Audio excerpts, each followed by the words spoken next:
Irmãos e irmãs, nós estamos dando início a mais um estudo da nossa programação, da nossa série Pontos Principais da Doutrina Espírita. Nós estamos no sexto já estudo, né? Passa tão rápido, há pouco tempo a gente estava começando, já estamos no sexto estudo, já estamos atingindo a metade da programação, né? Ainda dentro do tópico reencarnação dos espíritos. Hoje nós vamos falar sobre as provas da reencarnação. Só tocando num ponto, né, talvez não tenha ficado claro no estudo anterior, por isso a gente traz o reforço aqui, né? As reencarnações, elas não acontecem logo, imediatamente após a desencarnação, não. O espírito, imediatamente após a desencarnação, ele volta ao mundo espiritual, né? E o tempo, o espaço, né, entre uma nova encarnação, a reencarnação, pode durar anos, décadas, né? O que acontece logo após a desencarnação, ou a morte do corpo físico, é o retorno do espírito à pátria espiritual. Tema, né, do nosso estudo, 2 estudos para trás, né? Então, que fique claro que essas vidas sucessivas, elas não acontecem necessariamente imediatamente após. Esse período pode ser maior ou menor, e o espaço de tempo entre 2 encarnações, né, pode ser maior ou menor, dependendo sempre da programação que se faz para o espírito. Hoje nós vamos falar então sobre as provas da reencarnação. Aí nós destacamos essa primeira fase que está lá na Gênesis, no capítulo 1, no item 38. Vamos ler, e aí eu vou falar para vocês por que eu trouxe essa reflexão para abrir o nosso estudo. O homem traz ao renascer o germen das suas imperfeições, dos defeitos de que não se corrigiu e que se traduzem pelos instintos naturais e pelos pendores para tal ou tal vício.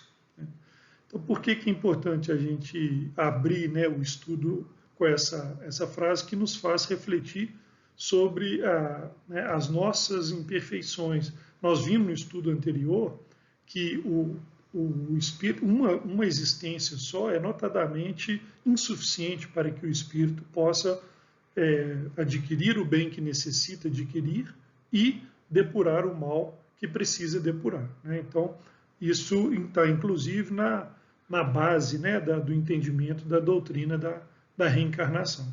Sendo assim, né, na próxima jornada, o espírito trará o que a Gênesis coloca, né, como o germe das imperfeições, ou a bagagem, né, de existências anteriores, tanto em conquistas, mas também como em débitos do passado, né? E esses débitos, essas imperfeições, elas vão se traduzir em tendências, o que nós chamamos, né, de tendências inatas, ou seja, né, tendências adquiridas antes do nascimento, e que são, em última análise, né, uma prova cabal da reencarnação. Não é isso? Porque como, né, que essas tendências poderiam existir, essas manifestações como tendências para um determinado comportamento, ou mesmo um determinado vício, uma determinada atitude, né, do espírito, né, relacionada, se ele não tem uma história dentro daqueles anos da existência atual. Certamente remete para antes do nascimento, para uma existência anterior, é por isso que são conhecidas como inatas, né, ou seja, as tendências adquiridas antes do nascimento. E essa questão do Livro dos Espíritos, que eu separei, a questão 219, também nos traz uma reflexão importante sobre isso, né, sobre as provas da reencarnação. Vamos ler? Qual a origem das faculdades extraordinárias dos indivíduos que, sem estudo prévio, parecem ter a intuição de certos conhecimentos, o das línguas, o do cálculo, etc. Kardec formula a pergunta, né, e os espíritos instrutores respondem. Lembrança do passado, progresso anterior da alma, mas de que ela não tem consciência, né? Então, esse exemplo que a gente traz remete ao que nós falamos anteriormente como a bagagem de conquistas, né? As habilidades desenvolvidas pelo espírito em determinada, numa existência anterior, e que essa habilidade desenvolvida na existência anterior, ela pode se manifestar na outra, né? Na existência sucessiva, né? Em forma de uma habilidade extrema não justificada, né? Como cita aí do caso dos indivíduos que apresentam um notável conhecimento sobre um determinado assunto sem terem estudado sobre isso, né? Como explicar sem, né, a doutrina da reencarnação, né? Ou das línguas, a habilidade para o cálculo, né? Ou eu incluiria aí, porque eu sempre me lembro desse caso, da música, né? E eu sempre me lembro do caso do compositor austríaco, né? Mozart, né? Mozart, com 5 anos de idade, ele começou a compor, né? Compor e compor peças, né? Segundo os entendidos, eu sempre lembro do nosso querido Washington, né? Com o nosso companheiro da casa, eu lembro de ter conversado com ele esse assunto, e ele, como músico, me explicou que as peças que ele compunha naquela idade não eram peças simples, não, né? Então, peças que realmente já mostravam uma habilidade que, como uma criança de 5 anos, né, poderia desenvolver tão precocemente, né? Então, essas habilidades precoces, esses conhecimentos notáveis sem uma justificativa anterior de um estudo dedicado, né? A habilidade extrema para determinado campo de estudo da ciência ou da aplicação,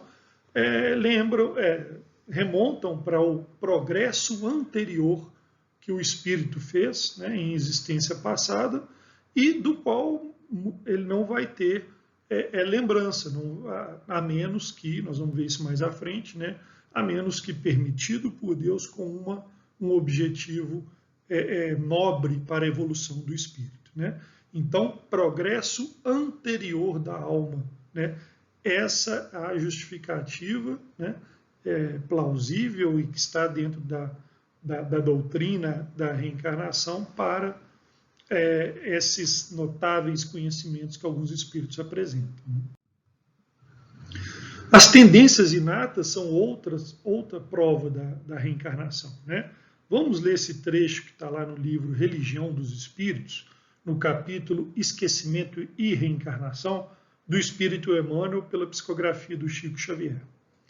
O espírito reencarnado retoma a herança de si mesmo, na estrutura psicológica do destino, reavendo o patrimônio das realizações e das dívidas que acumulou, a se lhe regravarem no ser, em forma de tendências inatas, e, reencontrando as pessoas e as circunstâncias, as simpatias e aversões, vantagens e as dificuldades, com os quais se ache afinizado ou comprometido. Olha que parágrafo importantíssimo, né, que Emmanuel nos traz, né, sobre as tendências adquiridas antes do nascimento, né, portanto inatas, né? Então somos herdeiros de nós mesmos, né? O espírito retoma a herança de si mesmo, ou seja, toda a bagagem de conquistas e dívidas, débitos que nós acumulamos são retomadas logo, né, que o espírito e isso se dá claramente após a primeira infância, né, após os 7 anos de existência do espírito na nova encarnação, né, ele passa a consolidar, né, toda a história e reaver a história, né, da existência anterior, e ela vai se manifestar nele através dessas tendências, né, inatas, né, antes do nascimento, né, e nos reencontros que terá, porque nós vimos também no estudo passado, né, que muito frequentemente o espírito reencarna no mesmo meio em que viveu, né?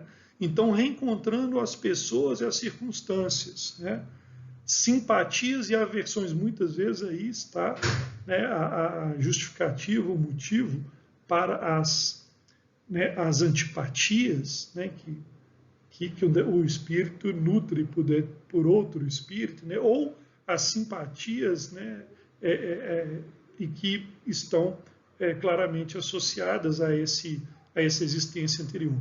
Ou as vantagens e dificuldades que representam sempre afinidade ou compromisso do espírito na nova jornada. Também as lembranças das existências passadas, né, mais uma prova da reencarnação. Vamos ler essa questão que está lá no Consolador, a questão 370. O conhecimento do pretérito, através das revelações ou das lembranças, chega sempre que a criatura se faz credora de um benefício como esse, o qual se faz acompanhar, por sua vez, de responsabilidades muito grandes no plano do conhecimento.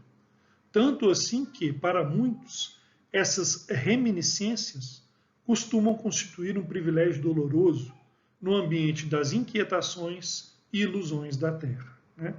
Então, por que isso? Né? Nós vamos estudar mais para frente que o esquecimento do passado, né, o véu do esquecimento, ele é necessário, né, e Deus nos deu esse véu do esquecimento, né, por misericórdia e para que nós pudéssemos ter ainda um melhor desempenho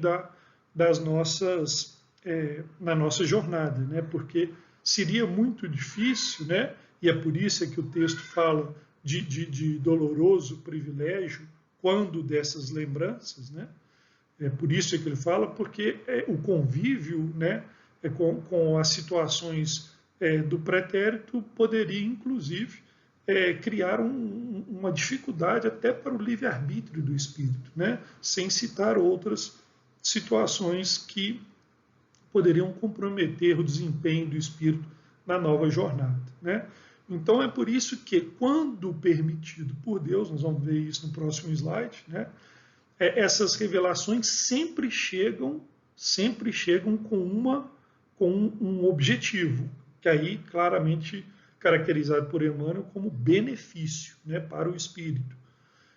Ou seja, um objetivo para a evolução, para o crescimento do espírito, ou necessário no meio em que esse espírito está inserido, né?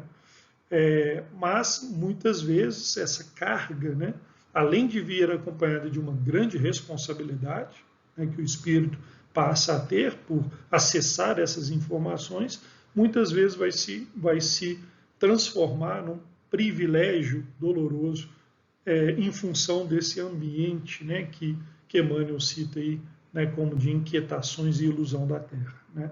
Nós vamos trazer esse caso, né, de lembranças das existências passadas, que, mais uma vez, né, constitui sim uma prova da reencarnação, mas que está intimamente ligada a uma outra questão que nós vamos trabalhar também mais à frente, que é o esquecimento do passado. E aí é que, nessa questão do livro dos médiuns, está no item 290 do livro dos médiuns, que nós também vamos esclarecer um pouco mais sobre essa questão das revelações ou do acesso à informação das existências passadas, né? Então, as comunicações mediúnicas, elas são também uma prova da reencarnação, né? Porque exatamente nas informações que são trazidas pelos espíritos, né, ou muitas vezes permitidas através das revelações, que se comprovam as existências passadas, né, do espírito. Então vamos vamos ler a pergunta que Kardec formulou aos espíritos instrutores. Podem os espíritos dar-nos a conhecer as nossas existências passadas? Deus, algumas vezes, permite que elas vos sejam reveladas, conforme o objetivo. Se for para a vossa edificação e instrução, as revelações serão verdadeiras e, nesse caso, feitas quase sempre espontaneamente e de modo inteiramente imprevisto. Ele, porém, não permite nunca para satisfação de vã curiosidade, né?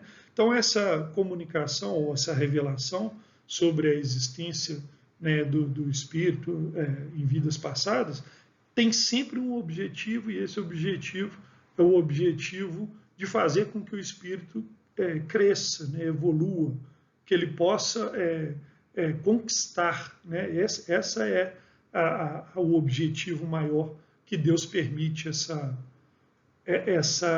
esse acesso a essa informação, né? E como colocado, né, aí sempre de forma espontânea, né? Essas revelações vêm espontaneamente e nunca motivadas para a simples satisfação da curiosidade. Outros fenômenos que também comprovam a reencarnação, que são provas da reencarnação, e são citados, né, no roteiro da apostila da FEB, são a comunicação por aparelhos eletrônicos, por exemplo. Né? A comunicação mesmo, os espíritos revelando, né, informações através de gravadores ou outros meios, né, de gravação. É importante, eu sempre me lembro desse caso, né, em um filme muito interessante que chama O Sexto Sentido, né, que conta a história muito bonita, né, sobre a mediunidade de uma criança, né, que sofria muito com a mediunidade ostensiva. Né, aos que conhecem o filme vão se lembrar, né? Não vou contar aqui a história para não eu como apreciador, né, do cinema, eu sei quanto que é ruim dar spoiler, né? Não vou fazer isso não, tá, gente? Mas só citar uma passagem do filme em que é muito importante que o espírito, né, a criança que sofre, né, com a mediunidade, o desconhecimento sobre a mediunidade ostensiva, ela estava sendo ajudada, né, por um psicólogo, né, e ele acessa a verdade, né, sobre a história, as histórias que aquela criança contava, né, um dia, por acaso, né, ouvindo as gravações das sessões, né, em que a criança contava para ele as histórias, né, sobre as visões que ela tinha de espíritos que já haviam desencarnado, né, e que ele acaba ouvindo no gravador a revelação de um dos espíritos que conta para aquela criança uma história sobre a sua desencarnação. Né? Então, eu sempre me lembrei, quando eu estava estudando, né, me lembrei na hora desse caso aí da comunicação por aparelhos, né, através da gravação da história, da voz do espírito desencarnado, ele acessa, né, a verdade sobre a revelação da criança e passa a ajudá-la de uma forma ainda mais destacada. Né? Também as experiências de quase morte, ou conhecidas como EQM, né?